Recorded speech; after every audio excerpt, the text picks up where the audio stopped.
Hello, Mark Red Larson here for the Dreamcatcher podcast. Thanks for joining us. Today, my guest is Doug Kristensen from Minden, Nebraska. How are you doing, Doug? I'm doing really well. Thank you, Mark. Well, thanks for being our guest on the podcast. So, You so bet. Doug, we were just talking how we met, and I was just thinking last night too. I think maybe we met through your mom and dad because I used to be a handyman. I was a handyman for 21 years, and that I never thought when I was working out in your yard or putting the mulch out that I would be ever doing this on a podcast with you. So, but I think maybe it was a combination, like you said, with your mom and dad, because I used to wash your mom and dad's windows, and I think I even worked for your brother one time. You Is know? that right? Well, you also might have tackled that hedge of hers. Oh yeah, that is. I forgot about that. That's something you ought to forget about. That was a nightmare. So, Yes, I remember I did a lot of fly specks on the siding out there where your brother and yeah. and no, that's a beautiful place out there. But no, I'm with your mom, and we'd always have cookies and everything after I got done, and I'd have conversation with your mom and dad, and that was one thing. Handyman was really nice. It kind of taught me where to talk or how to talk, because and the neighbor next door, Lucy, I think she had a little bit to do with that too. So Lucy, of course, was one of our favorites. We lived next to her for many, many years, and she could talk. she I could talk. that Yeah. was that was sort of her hallmark, but fascinating woman, Oh and yes. uh, have the stories of a lifetime, and was Yep. very humble and didn't want to tell that story to the world. But No. wow, if I could have been 1/10 of as accomplished as she was, I'd had a successful life. She was amazing, and that was the one I worked for every week for the people, the guests, or the people on the podcast. Um, and we that was the way we started out. Every week was starting out with having some coffee or tea and talking. And she was like, oh, I don't know. It was quite a few years in, and she's like, "You do realize this is scheduled in to talk?" It's like, oh, I didn't know it was in the schedule. And then when I had to take her down to some appointments, doctor's appointments in Omaha, and she's like, "I bet nobody else talks the whole way down and back." And I mean, she opened up so much on those trips. I mean, Yeah. she just was amazing, amazing person, and she taught me a lot. She made me into a lot of the person I am today. No, I miss her greatly. So Doug, you were talking about, where did you grow up? I'm a Minden, Nebraska native. Grew up north of town, so that house you were talking about working on, Uh-huh. I was there from probably about the third grade on. We Earlier than that, we were a few miles north and a few miles west of Minden, but Okay. a lifetime Mindenite. And when I got done with high school, swore I was never coming back to that town ever again. Uh-huh. It was too Yep. small. And after college, I went as far away as I could get. That was Lincoln. Law school was over in Des Moines at Drake, and Okay. a few years in Carroll, Iowa. But I came back to that place I swore I'd never go, Uh-huh. Yep. and I haven't regretted a day of it. It's been a Yeah. wonderful, wonderful journey. Yeah. Minden is, and it is. And I left too. I mean, I went to Dallas, Texas for a little bit, and I like the city, but I like leaving the city and coming back to Minden. Yeah. So Minden's a great place, and I know so many people dismiss Nebraska and Minden, small communities, and it's like, what's there to do there? And it's like, just keep thinking that. Yeah, yeah. Yeah, and There's a lot. that really begs the question: what's most important in life? And if it And is um, safety, security, opportunities, and a good place to raise your children, yes, this is off the charts. A great place to be. it really is. Yeah, no, I am so glad that I'm east of Minden, but I'm so glad that Minden is where I got, graduated high school, and talk about a good foundation for life. It Yeah. really very, very good. So no, and I mean, cities are still good. I mean, I can get out of here. Well, as you know, we can get out of here pretty quickly, with the airports. But kind of like when Cheryl and I went last year to Italy and Naples, I was so glad to get out of Naples. It made me so appreciate Minden. I told Charles, like, I think maybe this was a mistake, but at least the rest of Italy wasn't quite that way. So, but so Doug, okay, great, Minden native. So I have to ask you before, so what, being the Dreamcatcher podcast, what were your dreams when you were growing up? Oh, I think I was extremely interested um, in current events. Okay. As a young man, my mother was a high school librarian, and she would bring home books and magazines, but usually the magazines she brought home were Time, Newsweek, U.S. News and World Report, at that time, Look and Life. And, um, I started reading all that stuff, and it was interesting to me. Mhm.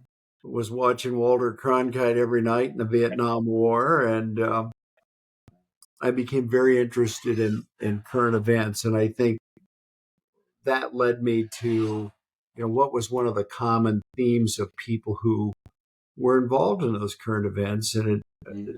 at least seemed to me Right. that a legal education was a very good pathway. Did I have a specific job in mind? Did I have a career in mind? Oh, no. But Okay. I guess what I was looking for was the opportunity. Right. And that's sort of where uh, my future and dreams and those sorts of things started. That is awesome. I love that. So well, we know I've been watching this last lecture that we need to talk about because that is awesome. And like I told you, I love the way you did that and spoke. But you went over to actually where you ended up being later on as chancellor, but you went to Kearney State at the time, I guess. And No, actually, I'm a graduate of the University of Nebraska at Lincoln. oh, I really? love Okay, I didn't know that.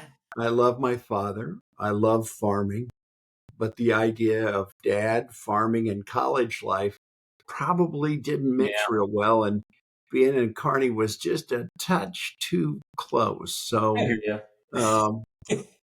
I went off, and Lincoln is a much different institution today than when I went. It was a lot like what UNK is today in Okay. terms of students and friendly and meeting people and connections in life and opportunities.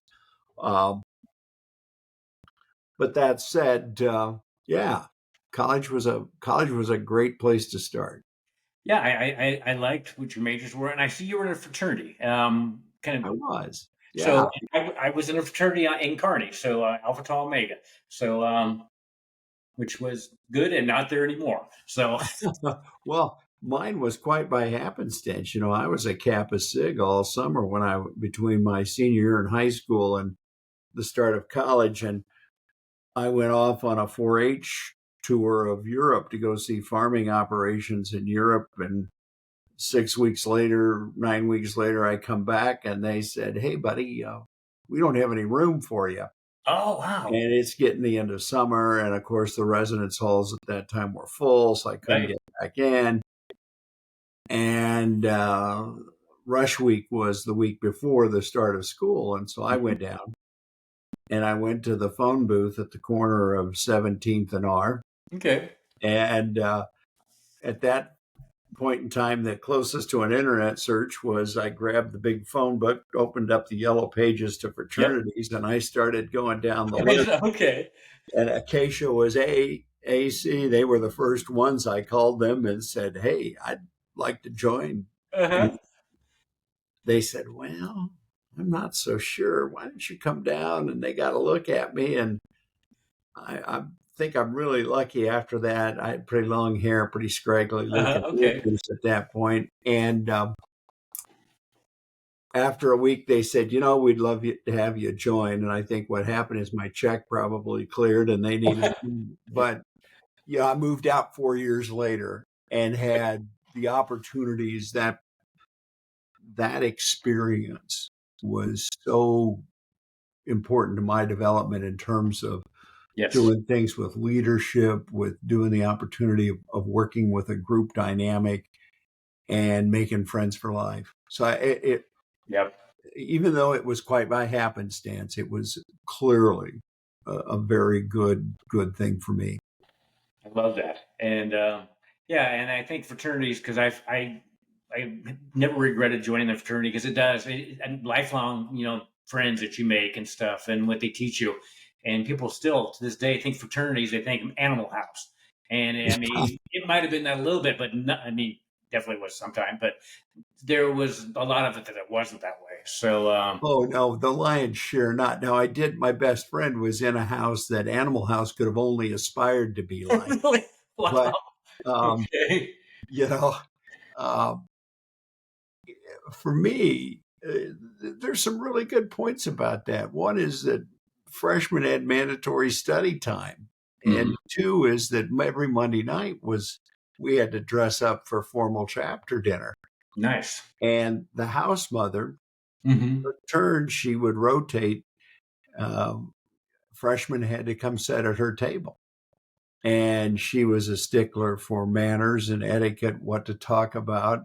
She'd nice, quiz you about classes and how uh-huh, to go on. She'd quiz you about girlfriends and dates, or if you weren't having any, why not? And uh-huh, we work on that.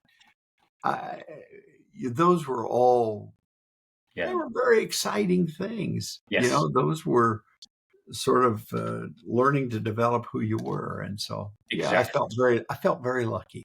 Yeah, I hear you on that too. So in college, I see you had double majored economics and political science. Yeah. So how did those how did those end up working out for you on those?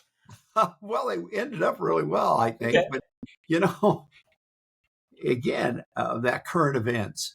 So Mhm. political science was really interesting to me. The institutions, what made Congress work? How did the Right. Electoral College fit into that? What was state government like? They had a track at that point in time of an emphasis. What sort of political science emphasis did you want? Oh, really? Okay. And so you could have taken international, you could Oh, have taken okay. Yeah. a wide variety of things. Public administration was fascinating to me. And in other words, how do you administer and what are the considerations for making the institutions of government work? What was the interplay between them? I OD'd. Mark, I took every class. Oh, I wow. didn't take hardly any electives. I loved it. I soaked it up. Wow. That's cool. And finally had an advisor who I didn't Uh-huh. see very often, but the advisor says, "Look, buddy, you need to diversify a little bit. How about an economics class?" I said, Hmm. "Oh, that sounds pretty boring to me. I don't." Uh-huh. And he said, "Well, I'll sign you up for one, and you just see how you like it." So I went to microeconomics. It was 5 days a week, and I'm thinking, "Oh my lord, I'm going to hate this. This is going to be." Yeah.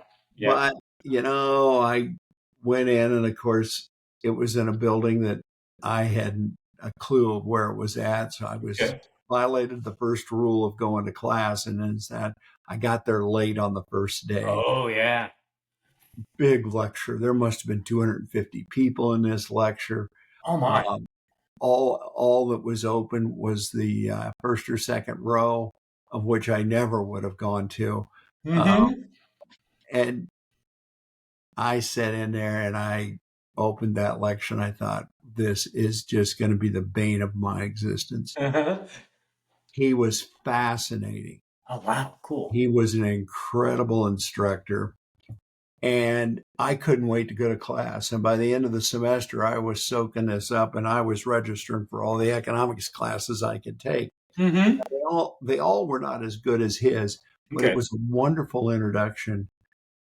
And it was a more specific way of thinking for me. It wasn't some of the theoretical things, it was very concrete. And so I took enough classes, I got a double major, and I think I'm 3 hours away from having a triple major in English because well, you do what you can. And Yep. I had a girlfriend at that time who talked me into taking a Shakespeare class. And Awesome. I thought, oh my God, Uh-huh. what am I doing there? Right. But I kind of liked her, and so I thought, Hmm. why not? Well, of course, as it Yeah. turned out, she dumped me after about the third week of class, Oh. and I'm stuck in this Shakespeare Uh-huh. class. But for all the bad things that I had perceived about Shakespeare in high school,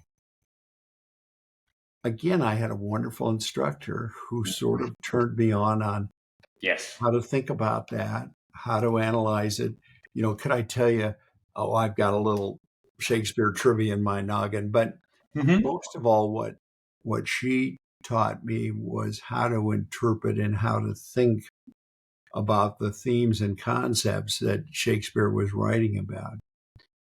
And so I took more Shakespeare classes. I Okay. just ran out of time. I wanted to graduate in 4 years. And so Sure. that triple major wasn't all that important to me, but I do not regret the things I did. And So do you still read Shakespeare? no, Okay. no, I've become far too ingrained in reading things for work when I Yeah, was working. And um, if I wanted to read for fun, I wanted to read something that was a little escapist and something that took me away from the world. I can see that. And so I started reading things like Mitch Rapp and, hoping that there was a guy fighting the terrorists. like, Yeah, there you go. um, No, that is. so I mean, and you're reading. There's so many people that don't read. They just. That is one thing I find because I think reading is awesome. And just read. But I talk to so many people. It's like, well, I don't like reading. And it's just like you're missing out. A good book. I like a good book on a cold night. You know. yeah. So with Shakespeare, do you have a favorite play? I mean, do you have a favorite? I mean, any particular one that you like more than another? Oh, Hamlet was Hamlet. easy. Okay. Yeah, it was easily my favorite. And, I wish I would read more today. I don't read near as much. Work sort of burns you out Yep. reading for fun. And then, you have a few health issues and the drugs Yeah. you take make you sleepy and Makes a your difference. legs won't let you sit still. And, Yeah. It does. Yeah. It for is. people listening, don't get old. That's my advice.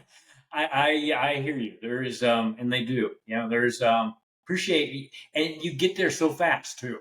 Like I tell everybody, it's like it seems like I was just 21, and now I'm 61, and it's just like it was like in the blink of an eye, Well, when you and get to be my age, then so I you'll really think it's tough. it's just I'm just grateful that every day. I mean, I do appreciate that more than I ever did when I was younger by a long way. So Yeah, I think health is one of those things that I dearly took for granted. Look, sick is what other people have. Other people are seriously ill.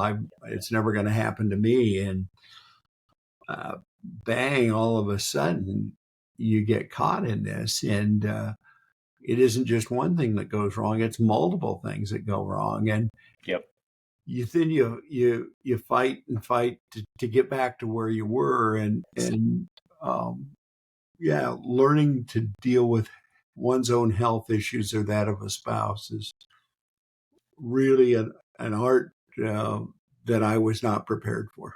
yeah, it is tough. I know firsthand on that. That is definitely so. So Doug, when you got out of college, did you have a job that you were going to do, or what was the first step out of college? Oh, I was a driven type A. Okay, I had to get to law school. I wasn't patient. Um, I was on the waiting list at UNL and decided I'm not going to spend my time on the waiting list, which I should have done, but I didn't.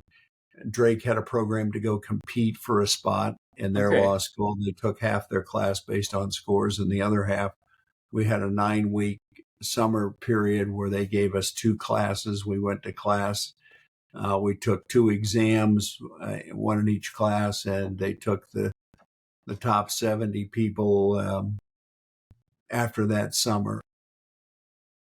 I soon began to learn Drake didn't do that because they wanted good, to be benevolent and give people opportunities. They wanted the money and the residence halls that we spent the money on and the tuition we spent. Um, and as it turned out, I didn't make the 70 okay, and went home and enrolled at UNL for an MBA. good, And the Saturday before school started on Monday, late Saturday afternoon, I got a call from Drake and they said, "Hey, you're the first alternate and there was one of your classmates who had a death in the family, and they're not going to start this fall. Oh, Can you be here by Monday? oh wow. So Wow. off I go. Yeah. Yeah. Huh. So law school, how long does law school take? Or does that vary? Yeah. Law school was a 3-year period of 3 time. year? Okay. And after my first year, I came back home and helped Dad farm. Um, he'd Okay. had some health issues, and I felt a strong need to go home and help him. Mhm. Mhm. Um, my second year, I thought, maybe I better do something for myself and career. Mhm. Mhm. Uh, they had an internship in a small community about an hour away from Des Moines called Carroll, Iowa. Okay. Wonderful little community. In fact, after school, I went back there. Um, but after 2 years at Drake, I was putting myself through. It was expensive. And I started reading the fine print, and Mhm. I could be a visiting student, and I Oh could go wow. anywhere in the country. And so I went back to UNL as a visiting student. Interesting. I paid their tuition rate, which was about $100 a credit hour cheaper, That's good. uh, and I got a football ticket. Hey, even better. That was back when the Huskers were good. And Uh-huh. so why wouldn't I do that? I Yeah. Well, went win-win. back, and they, most of the good jobs were taken because I was trying to put myself through. The only people that were hiring was the legislature at that point in time. Okay. And so I went to work for the legislature, and I had 7 o'clock every morning class, and went to work at 8, and worked till about 4:30, and then had night classes at 5 and 7. So Wow. uh, yeah, kind of Time had was to full. squeeze all that in, and but that's where I really got my first taste and knowledge of the legislature was there. So, I mean, legislature. I mean, is that something that you were kind of striving towards, or how did that? I mean, that avenue occur? Yeah, I think it goes back to my advice that I didn't have a very good life map. I didn't have it mapped out what Okay. I wanted to Okay. do. I guess I kind of came to the conclusion that if I don't burn any bridges and I work hard and I look for opportunities, that something will happen. And I just had to be smart enough to figure that out. Okay. And so the legislature was always fascinating to me, particularly because of the unicameral legislature. But Mm-hmm. uh, it was not a goal. And then after I interned there, I thought, maybe someday Mm-hmm. when Okay. I'm old and retired, like Uh-huh. Okay. today, Uh-huh. I'll go back and I'll serve then. And that soon changed course for me. And that experience in the legislature as a working intern was really crucial. I can see that. I can definitely see that. So how many years were you in the legislature? Um, yeah, I came back to Minden. Um, I had gone to Carroll, Iowa, where I had that Okay. internship and was there. Took me about a year to figure out. Holy cow! In a town of 10,000, they've got 43 lawyers, and Oh, 42 of them grew up there. Uh, well, your chances of yeah. yeah, it wasn't going to work, and Yeah. so the local district judge talked me into moving back to Minden, of which I never regretted, and Mm-hmm. became county attorney, and had a good experience being the county attorney, and became aware that my district was represented by a very nice man, Okay. but he'd moved to Lincoln, and Uh, he didn't live in the district, and okay. that sort of frustrated me, and decided, look, I'm single and I can live on a shoestring, and so Mm-hmm. I ran for the legislature, and amazingly beat the incumbent, and was able to raise enough money, knocking on more doors, and Okay. I happened to live in a part of the district where I think a lot of people knew me, and worked hard in Kearney. That's where I first got my experiences with Kearney, and the Okay. university was through that experience. And So I Nice. got elected in 1988, and Okay.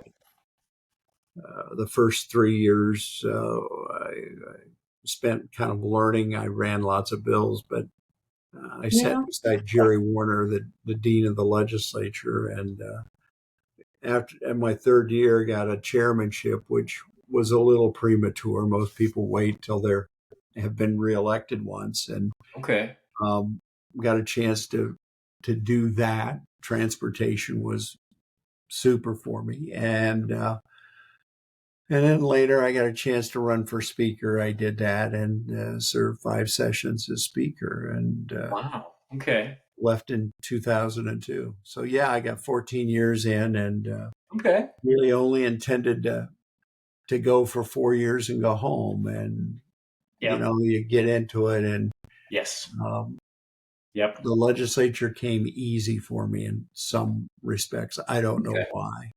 Maybe No, it was my interest in current events and my interest in political science and very much could be. It could have been. all of that. But the legislature, I guess I refer to it as a batter in baseball. For some reason, I could see the ball coming out of the pitcher's hand, and it was in slow motion for me. I Sure. Okay. could see whether it was a fastball or a curveball, and I could hit it.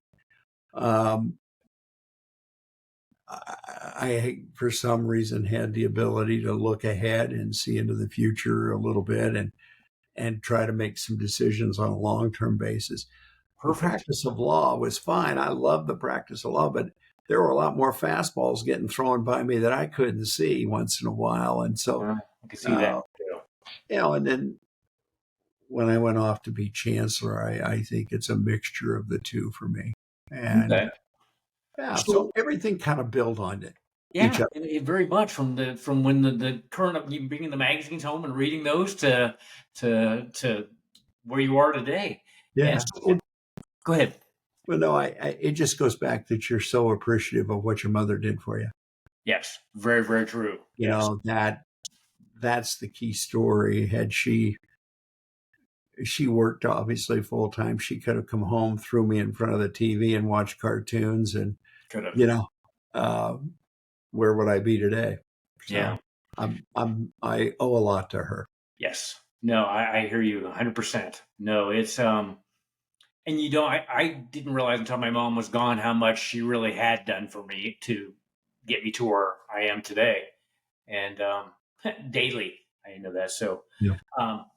okay, legislature was the being chancellor next, or what was next in your path or your journey? Yeah, the state during the '90s had lots of issues, and in a way, it was great and fun to be there. But you know, everybody thinks that property tax is just a recent phenomenon of it. They're too high, and why haven't we fixed them? Well, if you know the history of the state, it's always been a problem. And Okay. during the '90s, we had some personal property tax crisis that we came within really, I think, one ruling by the Supreme Court. They would have thrown the entire tax system out. And Wow. the way the state was administering personal property tax, trying to tax the railroad and personal Oh, interesting. property and their rolling stock. And again, Wow. if you know the history, that's what they grappled with in 1875 when they uh, approved really the Constitution as we know it today in Nebraska. Okay. Um, they were trying to regulate railroads, and so things never change. You Yeah. know, Good. Yes. people change, but the issues Yeah. Nebraska's the same, and Yeah. um, so at that point in time, again, a populist movement, I think, across at least the Western United States was to implement term limits through petition and initiative referendums. And term limits had passed twice, had been Okay. defeated twice in the courts, and the third time they got it right in terms of how to get it on the ballot and what it said and so on. So I could see that, I was probably had another 6 years in if I cared to do that. Okay. Uh, Once you become speaker, that's your life. That's all I you know. wind up Yes. doing. Um, that's hard on trying to build and keep a law practice that wasn't particularly fair to my partner, and Both of us are. yeah, those things bothered me, and the chancellor's job became open, and Okay. there were problems at UNK at that point in time, and I thought, well, maybe there's a chance. Mm-hmm. My friends encouraged me to throw my name in the hat and see what happens. So Right. um, at that time, all this was public. Today most of those things are hidden from the Yeah, public. You don't know who applies. I can see that. Um, it became pretty apparent that I had applied, and that I had to fight my way through the legislature and manage that last session. We had budget problems, Yeah, we had tax problems. We wound up having another special session right after I left, and so to manage the institution at that point was difficult I can see that. when people thought you might be leaving. And Yeah. so Yeah. Dennis Smith, for some unknown reason, hired me, Okay. and I got about a month to get my affairs in order and start my new job. And so we had to wind up the law practice, and Wow. uh, that was quick. And at That's that point, that's a lot of movement. That's a lot of moving things going at yeah, the same time. Wow. I just remember that we were on uh, a press statewide phone call to make the announcement. Okay. And so Dennis was on and I'm on, and it was a press pool because primarily they were too lazy to drive out. And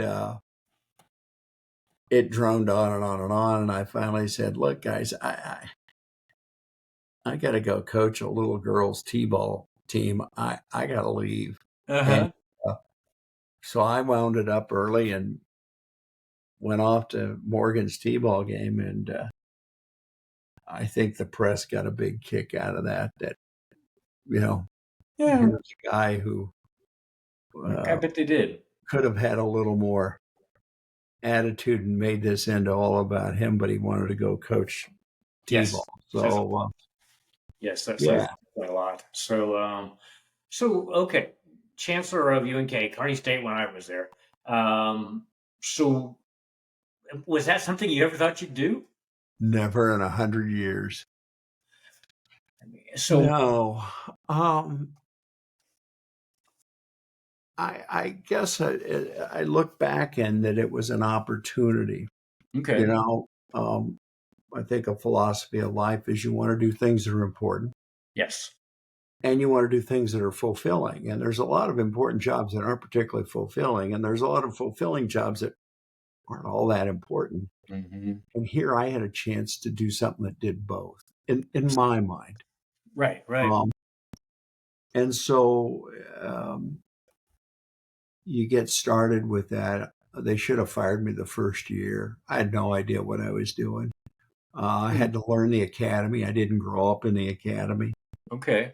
Um, that special session gave me about a $2 million budget cut on Oh about wow. a $25 million budget at that point in time. And that was substantial. That was Yes. tough not to Yep. cut. And I, I, I really learned a lot about the campus quickly. I'd known the campus and I knew many of the players because one, it was in my legislative district, Right. Right. and two is that my first year there with Jerry Warner, that's when Kearney State College came into the university system. So I Okay. had been deeply involved with the fight to become part of the university system. And, I thought maybe that was just the stars were right and aligned for Hmm. UNK coming into the system. What I soon learned after my first year was that wasn't true at all. That's Oh, the okay. way that's the way the institution is. It's got a tremendous sense of uh, pride in its students. It takes care Right. of students. it is the experience. Most every argument on campus is always solved by what's in the student's best interest. Mm-hmm. And I was introducing myself to people who we were terminating to make budget. Oh, wow. That's But so, that was a great start because I think the faculty figured out I wasn't nuts and that I would listen. And I mm-hmm. didn't.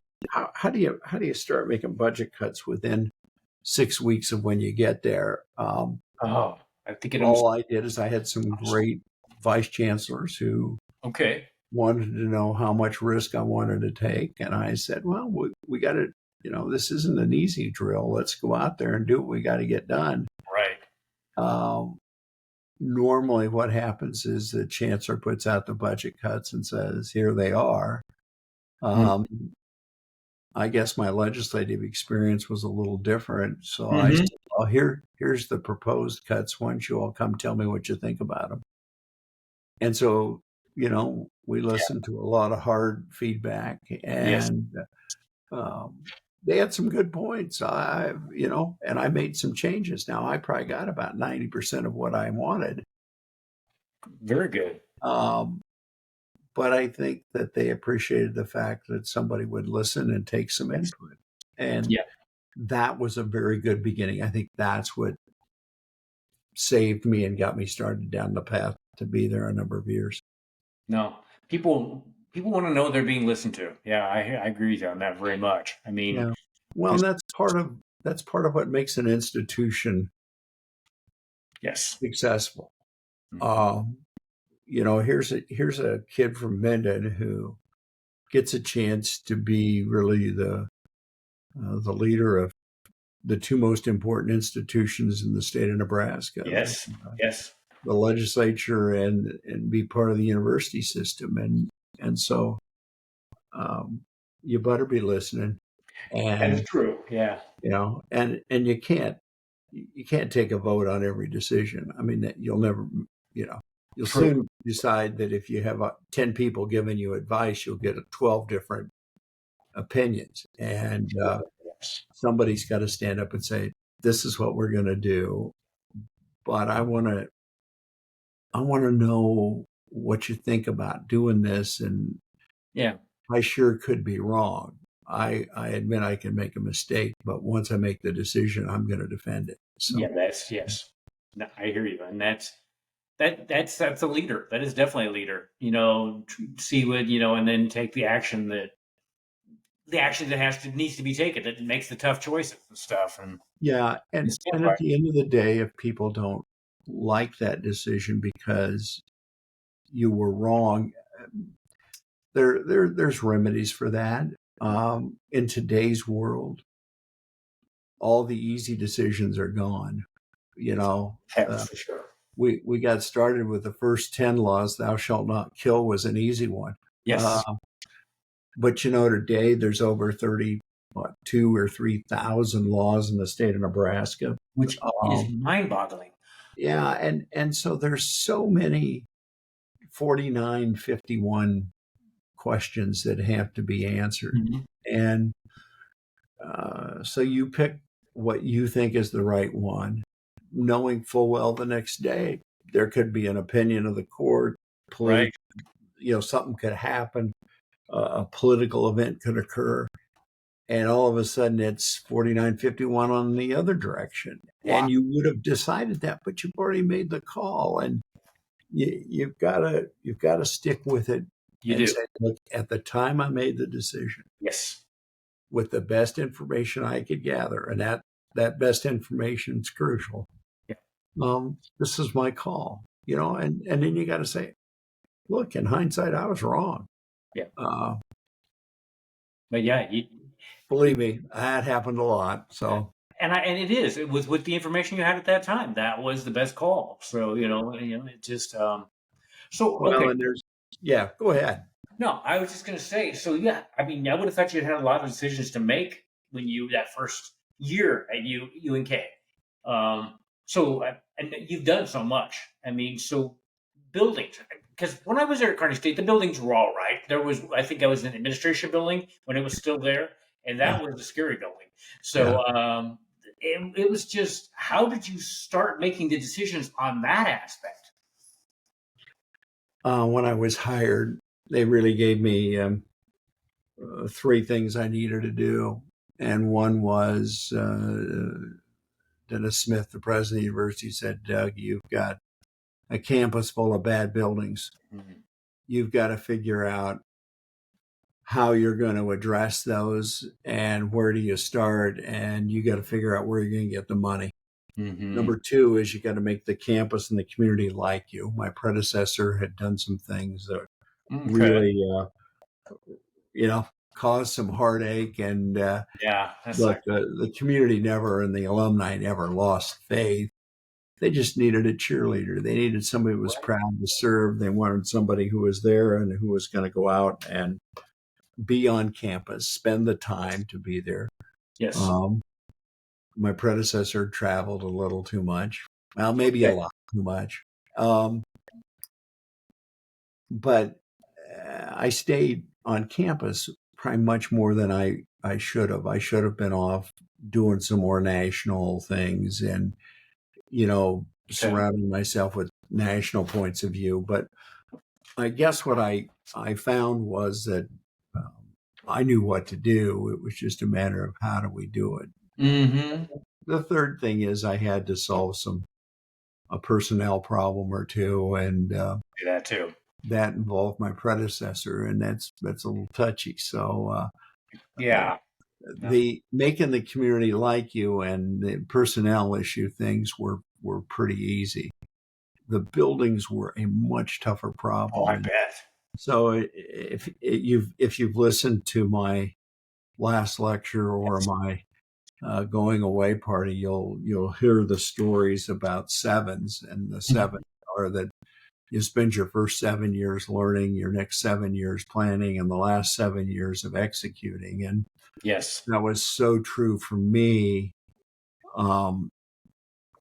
To start the plans, a long-term plan, they've got to have patience with you. And so patience has to come from the board of regents, the president of the university, the faculty, and the community and the students.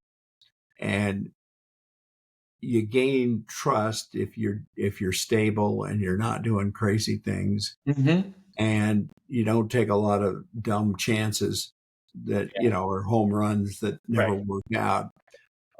And we had some early success, and that early success built on itself. But if you're truly going to raise money and raise larger sums of money, you don't do that by sticking your hand out to people saying, I need money. Nobody's going to give you money. You got to build a plan. You got to have a dream. You got to have an idea, and you got to be able to sell it. And amen. Yes. Time allowed me to do that.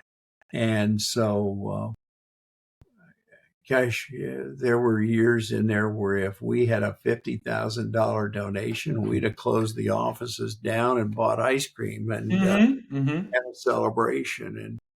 And now when we end, receiving a $10 million gift is very appreciated, and we're looking for more. And it's part of maturing the institution. And I think very much that happened to UNK. I was lucky to be there for 20 years, 22 years of maturing by the campus. And that's not only maturing buildings, but that's maturing the way we ask for money, what we ask it for, and who we ask it from. Sure. Because the state's not going to give it to you, only in rare occasions. And they did do that, by the way. But I can definitely believe that in today's world. Yeah. Yeah, it's that patience that I think paid off a lot. Yeah. No, it's an amazing campus now. I just know when I graduated, it's changed a lot since then. So it has, and so many people, Mark, people that have been gone even 5 years, come back and say, what is this? What's this building? What's that building? Yes. We've put over $360 million of improvements in new buildings, and then the University Village has got $100 million in it, and there's more on the drawing boards, and things that to be done. The campus is every building. I think every building on campus has been renovated or improved in some way, if not replaced. Yeah. And that, uh, I think, accomplished the mission that I had. And that's the reason it was easier to retire, because I really could sit back and say, okay, that's what I got hired to do. And that was what I got done. And, they paid me to do that. And Yeah. now that's, And you definitely did. I mean, last one I was Bruner Hall, because I was in Bruner Hall quite a bit, and I saw that one was, and it's like I think you're pretty much everyone that I could think of it had been really is gone, like Otto Olson or you that's a know, good, that's a yeah. good one. So Well, and Bruner Hall now is to the point where it needs additional work because of time, yeah, and so it never ends. no, And no, people will drive by and make judgments as to, oh well, that yes, looks like a good building. yeah, You better understand what it's like for yes. heating, cooling, You need to know the bones of the building. all the guts of those buildings are really important. And UNK just this week has cut the ribbon on a $25 million improvement on the library that we Wow, that through, and it's spectacular. So oh good things happen if you wait. Yeah. yes, and I love libraries. I've been finding public libraries from Minden to Hastings to Kearney. Libraries are such an awesome place to be in. And actually, I feel old because actually that library had been basically done that when I was there. So which has been a few Well, years and ago. my mother being a librarian, I think she would be amazed at, and I think she'd be pleased because it's really a place of learning and discovery. Yes. And today's library has learning commons, writing tutors, class tutors all meet there. And so gone are the floors and floors and rows of bookshelves. Yes. There's still books there, Yes. but there's so much more to a learning common. It's a very vibrant, busy place. Yeah. Yeah. Um, That's for sure. I probably spent my time in the library looking for dates. Um, I could see that. that's not today's students. Today's students are, I think, a lot more focused, and I think they are uh, No, I would agree on that. So, very, very driven, yes. and they find that things like learning commons and tutoring isn't just for the students who are getting bad grades. You'll see a lot of tutoring for students who have B pluses who want an A, Yeah. and that's what's exciting to be around. That's That is.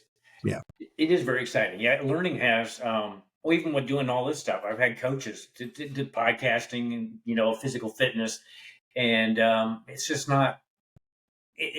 I'd never heard of coaches not that many years ago, and now it's just like you can get a coach for anybody, or go to the library. And I know Cheryl and I found the Hastings Library with they're downstairs. They even have a place to do podcasting. sure. So it's just yeah. If people haven't been to a library in a long time, they need to check that out. That's for sure. So Yeah, it's a much different. I think when parents come through with their students today, they're going, "What in the where?" Mhm. There's a Yeah. coffee shop in the library. Yes, Before yes, you couldn't bring food or drinks in there. yeah, I Yeah, the library of the future, and quite frankly, there's still more versions of this to come. yes, I'm sure. Is that it will be a place where you have high end technology that allows you to see holograms and hands on Yeah, learning and experiences. And um, I just think there's a great future for learning in those I do too. what we call libraries, but Yes, really they're learning centers. And yep. They um, are.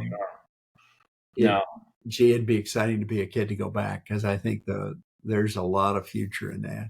there is. There's so many things on the horizon and are near horizon too. So, yeah. And talking about a coffee shop, we went into the Kearney Library last week in Cheryl and I did, my wife, and they had a little coffee shop there with pumpkin spice. So they're Yeah, right in, yeah, which I had to laugh on that. So, So, switching gears, rural health building that you've got out west part of the campus. So, how did that come about?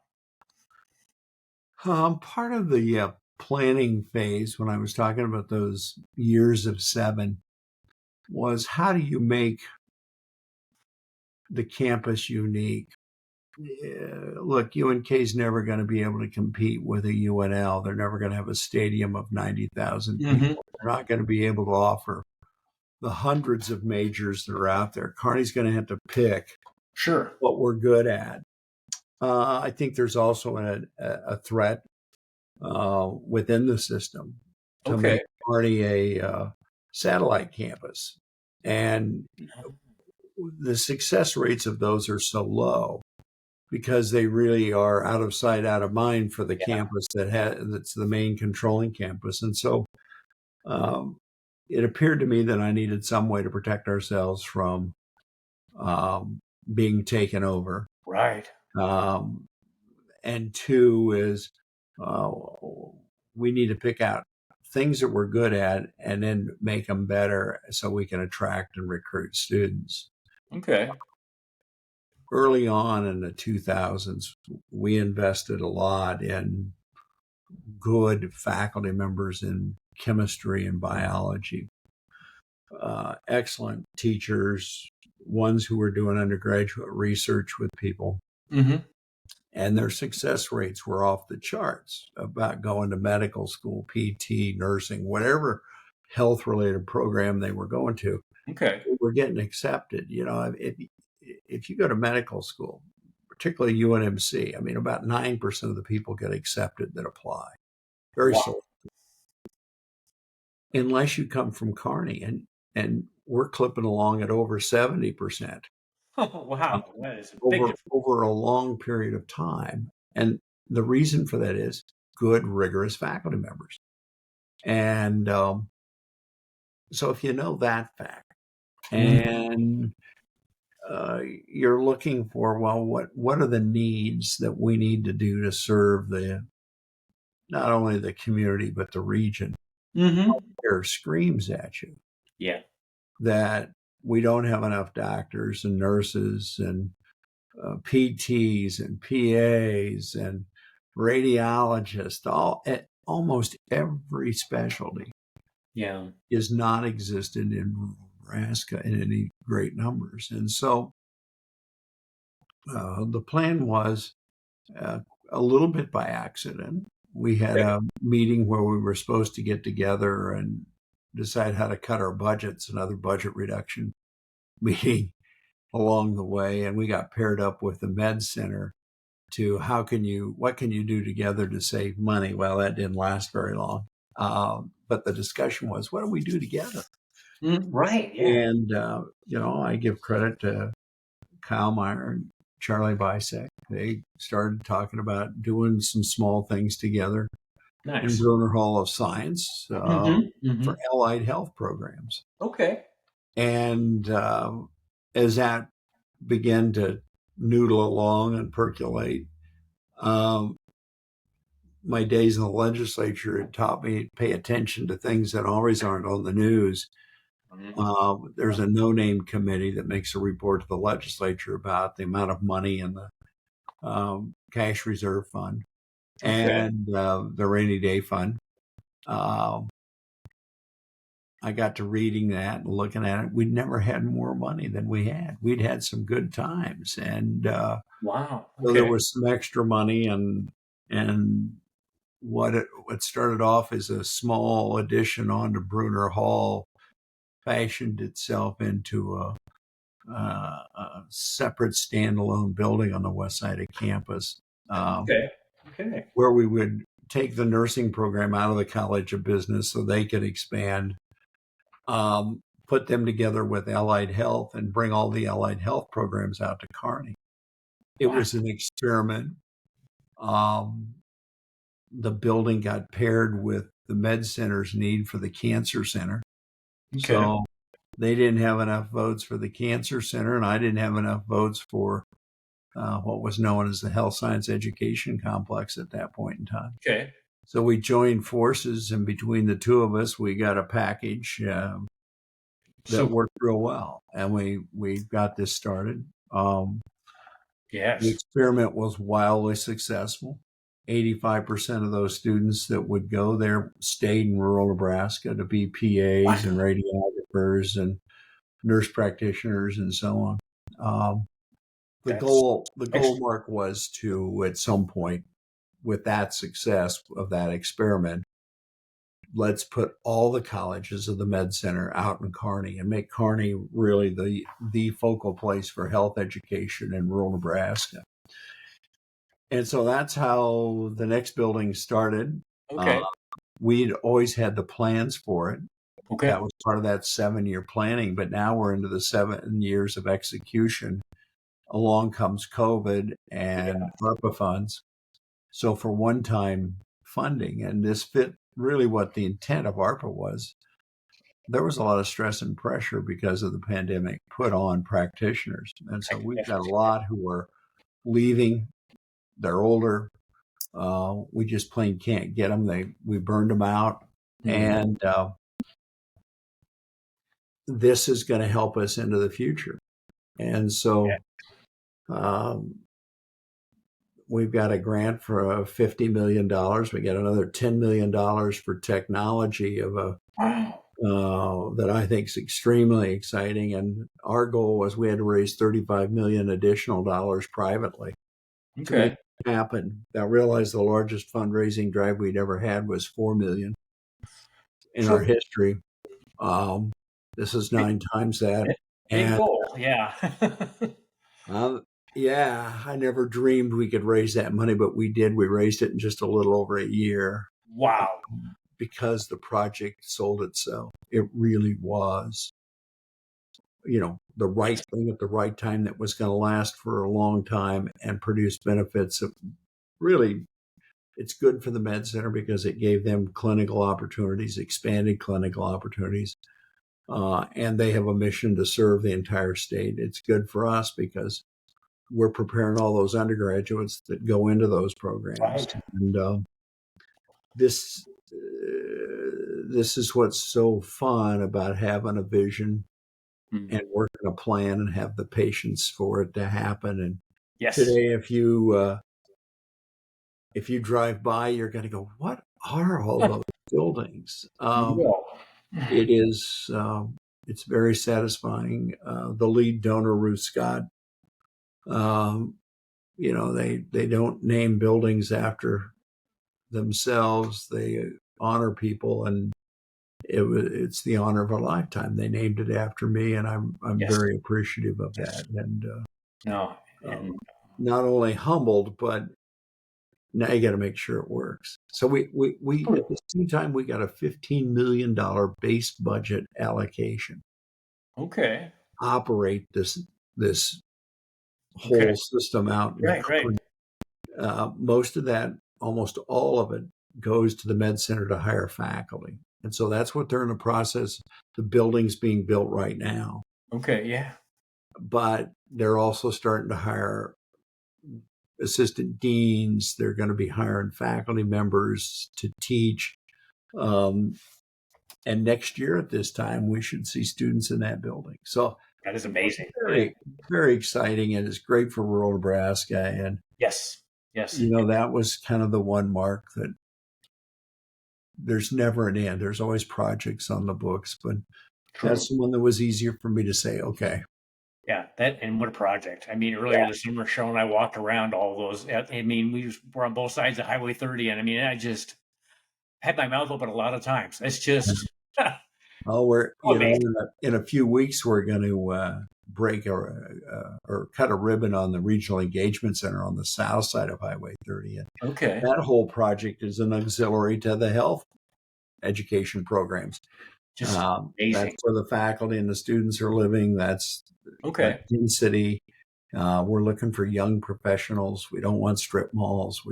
That's a nice area. That's a really nice area. It is, and it's going to continue to grow because we're adding rooftops. And once we get people living there, then the corner grocery store happens, the neighborhood pharmacy, nicer restaurants.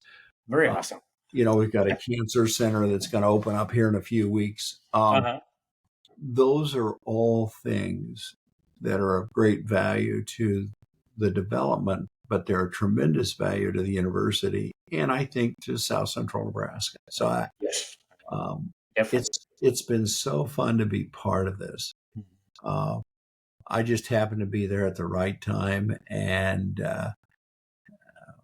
yeah. Uh, No, I mean, what a from did you take a picture on the campus day one, and then when you decided to retire? yeah, there actually is one. I Uh, mean, it's got to be a huge change. yeah, Oh my it's gosh. too big for one picture. Yeah, I could see that too. So retiring. I mean, what was the impetus to finally decide to retire? Well, I think there comes a period of time where it's good for the campus to have a change in leadership. Um, Look, I'm still motivated. I love going to work every day, but we've had Doug Christensen ideas for 22 years. If you look at what's good for the institution, it's been there long before me. It's going to be there long after me. Right. For my period of time, I think they got my best efforts. Um, yeah, I've served longer than anybody else being a chancellor in the university system. That isn't because of my skill. I think it's because there was a great trust in the stability and what was going on on campus that a lot of people, I mean, I had great vice chancellors who were working every day and the community was supportive and donors Yes. were helpful. Yes. I also had a number of friends who have said, we're going to retire and travel. Mm-hmm. And within a year or two, they either are killed in accidents, have Oh, health issues that you uh, never know. don't allow them to travel and do that, and Yeah. at the same time, Terry, my wife, who's been a district judge for 25 years, was coming up and soon going to reach retirement age. And so we retired on the same day. We walked out of our jobs on the same day. And, Very awesome. we're going to try to do some of those things. And Yes. we're still of an age where we can travel and we like to That's good. travel internationally. That's great fun. Traveling is awesome. But we want to be able to, Terry wants to help her family members Sure. Yeah. who need some help and assistance. She's still got a mother who's, 92 and will need Okay. some help. Yeah. Uh, That is so always those are all things we probably didn't have time to do before and yeah. now hopefully do have time for. Yeah. No, and that's good. Traveling's the best education there is. Till you're someplace you don't know what it's like. I mean, yeah, traveling is good. So other as retirement been what you thought it'd be like? Well, it's not like I've got a long period of uh, exposure here, but yeah, it's been great. We're in the process of moving, and so we're putting our house together, and Mm-hmm. that's Yeah, that's an undertaking. that's been a big undertaking, and we've still got more to do. We're going to move to Lincoln, and um, I think that's taken up most of our time. So I don't know in Oh terms of yes. retirement. I've got Yeah. a I've got a trip I'm planning for several of our friends to Italy for a few weeks, and we're Italy. going to do that next spring. And yeah, I mean, Italy. there's all sorts of fun things to do. I get a chance to go for breakfast once in a while with friends Yeah. I've seen for years. That's good for me. That's Uh, I think it's also good for me to stay away from campus for a while. They don't need me looking over their shoulder, and I think the move will remove that temptation to go and be there all the time. And if I look at the big picture, Mark, yes. they there are a few institutionalists left, and I count myself as one of them. That you've got to do things that are good for the institution, not for the individuals who are there. And True. for me, I can help the institution of the university and UNK by leaving at this point in time, leaving when they're going, why are you leaving, as opposed to when are you leaving? Mm-hmm. Yeah. That, you know, Yeah. No, that's a good thing. That's good for the institution. I hear you definitely there. So Doug, before we end the podcast, is there anything else you would like to add to the for the guests? Oh, it's the idea of dreaming. I've never spent a great part of my life sitting down dreaming. Mm-hmm. I've spent a good share of my life thinking about what should I do to put myself into a position for an opportunities. Right. And I still have a great love of the institutions. Um, I still like elections. I love Congress. I don't like what they do. I don't like what they've become, Right. because I think they don't care about the institution of the House of Representatives or the Senate or the presidency. No, I would agree. And that will change. The pendulum will swing. Institutionalism will come back. Yes. But right now, we're too focused on individuals and gratification and what makes me look Yes. good. And to make me look good, I got to tear down somebody else, or I have to defeat them. I have to crush them. I've got Yeah. to win. Yeah. I don't believe in that. Neither. And I think that the world is really much better served by people who are going, what can I do for my period of time to help the institutions so that it helps other people? And Yes. I that's agree. me. And I love that. That's what a great way to end. Well, Doug, thank you for joining us on the Dreamcatcher podcast. Yeah, you're very welcome. Glad And to do it. And yeah, someday we'll visit about other things. okay, I will take you up on that. So All right. I will let you go. Have a good rest of your day, and thanks again. You're very welcome.